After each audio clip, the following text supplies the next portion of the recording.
Hello guys, welcome to YouTube channel passion vision. నేను మీ Rahul. So ఈ రోజే రిలీజ్ చేశారన్నమాట BSc nursing 4 years course duration the selected candidate list మాట.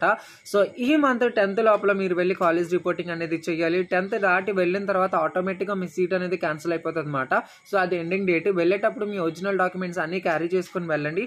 And దానికి తాలూకా list అనేది కింద కామెంట్ సెక్షన్లో పిన్ చేస్తాను. ఒకసారి క్లిక్ చేసి మీకు ఏ కాలేజ్లో సీట్ వచ్చిందో వెరిఫై చేసి చూసుకొని వెళ్ళండి. అండ్ వెళ్ళేటప్పుడు సీట్ అలాట్మెంట్ ఆర్డర్ అనేది కూడా డౌన్లోడ్ చేసుకుని వెళ్ళండి. నెట్ సెంటర్స్లోనే అవైలబుల్గా ఉంటుంది. అండ్ నచ్చిన కాలేజ్ వస్తే వెళ్ళండి, నచ్చిన కాలేజ్ రాకపోతే ఏంటి అని చాలామంది ఆలోచిస్తారు. థర్డ్ ఫేజ్ కూడా ఉంది. సో అడ్జస్ట్ అవుతామన్న వాళ్ళు యూ కెన్ అడ్జస్ట్, లేదు నాకు ఆ కాలేజ్ కావాలనుకున్న వాళ్ళు మేనేజ్మెంట్లో కూడా వెళ్ళిపోవచ్చు. అండ్ ఈ కంప్లీట్ రిపోర్టింగ్ డేట్ అనేది క్లోజ్ అయిన తర్వాత ఒక 1 week గ్యాప్ తీసుకొని మళ్ళీ ఏ కాలేజ్లోని సీట్స్ అనేవి మిగిలిపోయినవని రీస్కెడ్యూల్ చేసి అప్పుడు కానీ థర్డ్ ఫేజ్ అనేది వదలనమాట. సో అప్పటి వరకు వెయిట్ చేయండి.